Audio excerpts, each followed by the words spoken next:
Carissime tifose e carissimi tifosi della Roma, hier soir, nous avons vu une Roma vaillante, courageuse, qui, malgré les absents, malgré un arbitrage comme à chaque fois par moments douteux, malgré la malchance, malgré la classe et le talent des adversaires, a essayé, a voulu à tout prix gagner un match et il y est parvenu. Et donc, en fait, on peut être satisfait, moi du moins je le suis, de la performance de notre Romain qui a vraiment essayé de terminer la saison européenne sur une victoire de prestige. Et Manchester, il me semble qu'ils jusque-là, ils n'avaient jamais perdu en Europa League. Donc, ils se sont inclinés. Et même si c'est sûr, c'est eux qui passent, mais le résultat reste dans l'histoire de la Roma. Et donc, on a quand même battu en gros à domicile dans une compétition européenne. Moi, franchement, par moments, la Roma a été émouvante. En deuxième mi-temps, en 5 minutes, on a marqué 2 buts et on a failli mettre le troisième à 2-3 reprises. Le Manchester, son gardien, ils ne savent même pas comment le ballon a fait pour ne pas rentrer. Et donc, honnêtement, là, Manchester, ils ont eu peur. Dans les yeux des adversaires, il y avait vraiment la crainte, la peur. Pogba est sorti parce qu'en fait, à certains moments, il était dépassé par les événements. Il avait pris un carton jaune à l'aller. Donc, du coup, Solskjaer, en fait, il a apporté des changements pour essayer de stabiliser l'équipe qui avait commencé à douter. Donc, nous, voilà, moi, je vous rappelle, avec 11 absents, 11 absents, dont 7 peut-être des titulaires indiscutables. En fait, on a failli en fait rouvrir la qualification. Voilà, donc ça a été par moment dans les yeux de Manchester, il y a eu quand même ce doute. Et voilà, moi, mon regret, c'est qu'on n'ait pas mis le troisième but. Et on aurait eu peut-être 20 minutes de folie. Bon, peut-être, vous me direz, Manchester aurait marqué un autre but parce que Manchester, techniquement, ils sont bons. Cavani, devant, il est efficace. Donc voilà, bien sûr, Manchester, c'est une grande équipe. Mais à 3-1, à 20-25 minutes avant la fin, ça aurait été un match quand même différent. Et je pense que dans le foot, il y a un côté psychologique. Et Manchester, à mon avis, aurait passé quand même un mauvais quart d'heure. Voilà. Donc, j'aurais voulu voir ça. Et ça aurait été presque déjà de marquer un troisième but tout de suite. Voilà, on aurait frôlé vraiment l'exploit. Et donc, on aurait frôlé en fait presque l'inconcevable. Voilà, inconcevable parce qu'avant le match, voilà, penser que la Roma pouvait avoir ne serait-ce qu'une toute petite chance, c'était vraiment presque de la science-fiction. Donc, moi, voilà, je salue la performance de la Roma et je voulais en profiter avec vous, en fait, pour tracer un bilan de ces 2 ans en Europe de la Roma de Fonseca. Alors moi, quand je pense à Fonseca, je pense toujours à ce que Napoléon disait à propos des généraux de son armée. Lui, il disait tout le temps qu'il préférait avoir des généraux chanceux plutôt que des généraux doués, bons. Parce qu'en fait, les batailles, on les emporte parfois par un coup du sort, grâce à la chance. Et c'est la chance parfois qui fait en sorte que l'histoire aille dans une certaine direction plutôt que dans une autre. Donc, et voilà. Et Fonseca, moi, c'est mon avis, c'est un général brave, courageux, vaillant, digne, très très digne, mais il n'a pas eu de chance. Donc, il est tombé 2 fois. Voilà, et l'an dernier et cette année, au moment clé de la saison, l'an dernier en huitième de finale qui en plus c'était assez particulier parce qu'il n'y avait que des matchs aller simples, donc il n'y avait pas de match aller-retour, donc c'était élimination directe. Donc en fait, on est tombé en huitième sur le club, le meilleur club de la compétition, celui qui a après remporté l'Europa League comme Séville. Et donc, on n'a pas eu la chance parce que je pense que cette Roma, il n'aurait jamais emporté l'Europa League, mais il aurait pu faire un chemin, un parcours différent. Et d'autant que l'an dernier, on avait terminé la saison sur une bonne dynamique en championnat, on avait récupéré un certain état de forme.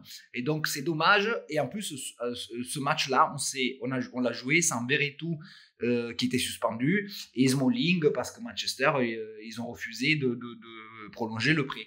Donc, il y était deux joueurs cadres qui le sont tout le temps, mais surtout l'an dernier, c'était nos deux meilleurs joueurs. Smalling, il avait fait une saison extraordinaire, rien à voir par rapport à cette année. Donc, déjà, l'an dernier, manque de chance.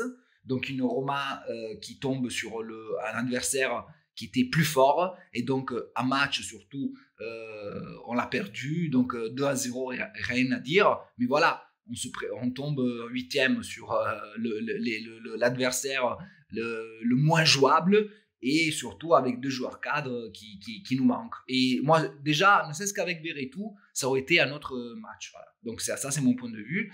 Et cette année, en fait, on a fait un parcours en Europa League où à chaque fois, on jouait des clubs qui étaient des clubs de Ligue des Champions, qui sont sortis au fur et à mesure de l'année. Même Braga, il avait joué le barrage de la Ligue des Champions. Et donc, en fait, du coup, on se retrouvait à jouer tous les matchs à élimination contre des clubs qui étaient en fait qui avaient un niveau supérieur. Mais la Roma, à chaque fois, a pu en fait franchir les paliers.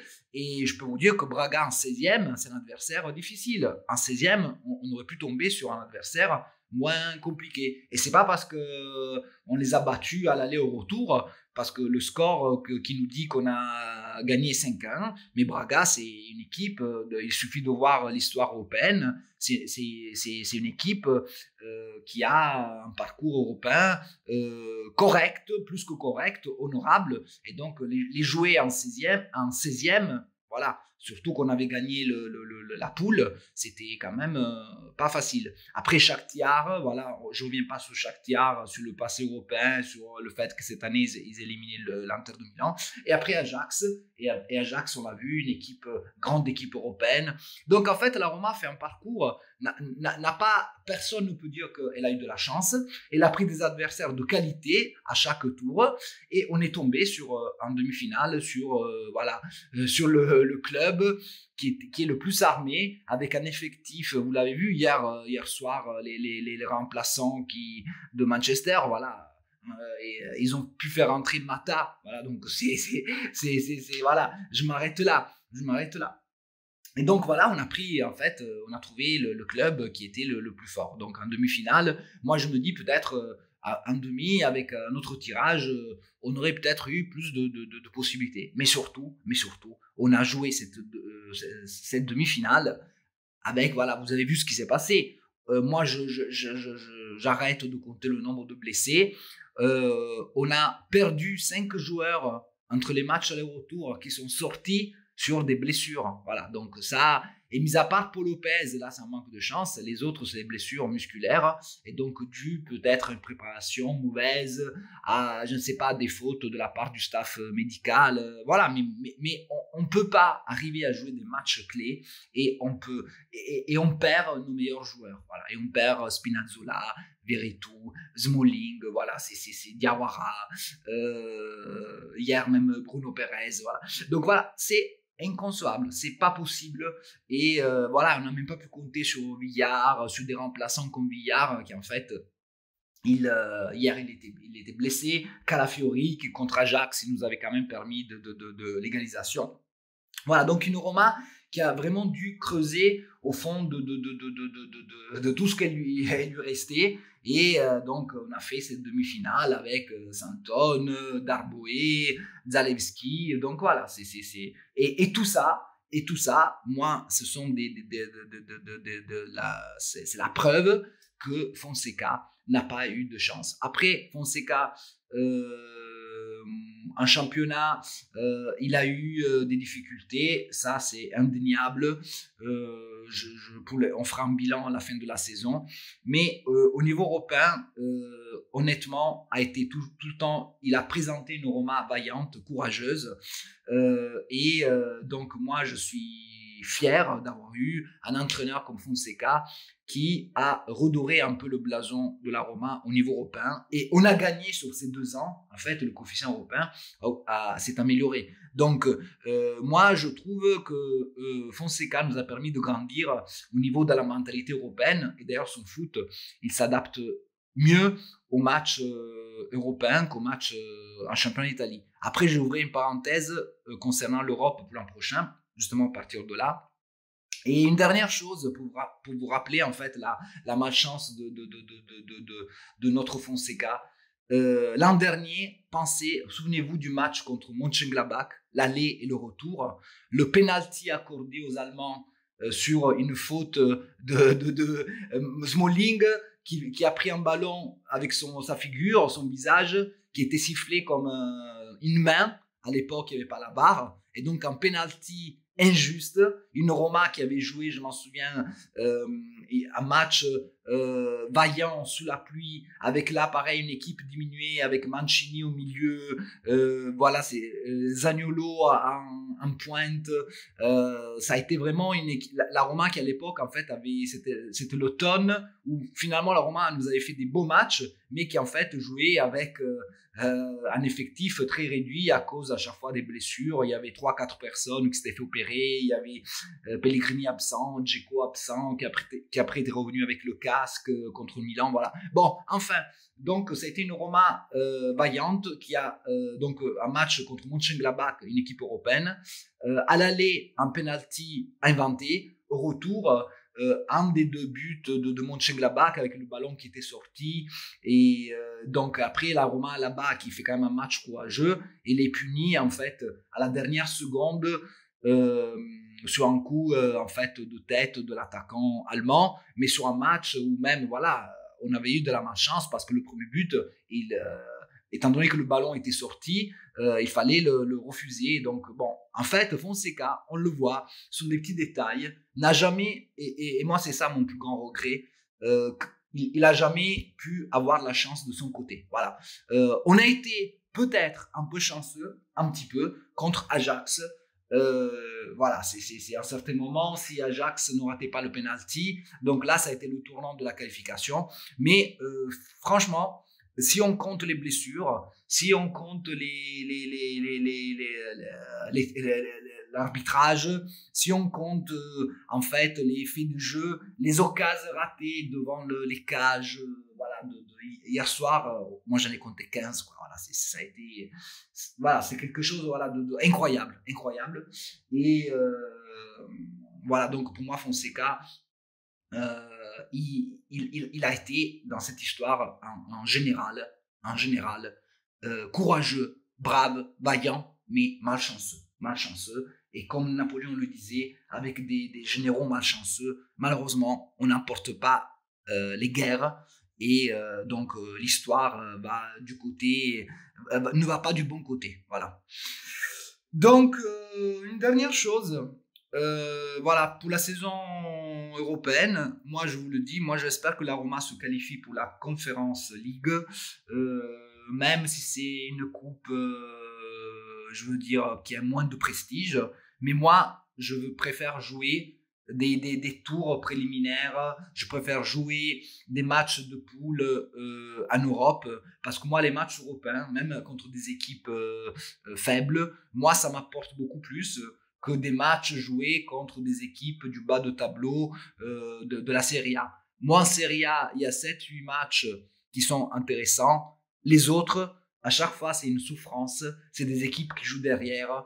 Des équipes comme Benevento, je vous rappelle le match qu'ils nous avaient fait, où ça a été 90 minutes de joueurs qui se roulaient par terre, de joueurs qui essayaient de tromper l'arbitre, de perte de temps, de protestation. Voilà. Moi, tout ça, moi, je ne sais pas vous, mais moi, je n'ai pas envie de passer une année en voyant ce genre de match pour la plupart. Moi, la Serie A, ça me donne aucune émotion, mis à part les matchs contre les gros, le derby et tout ça, mais ça me donne beaucoup moins d'émotion, et surtout, je pense que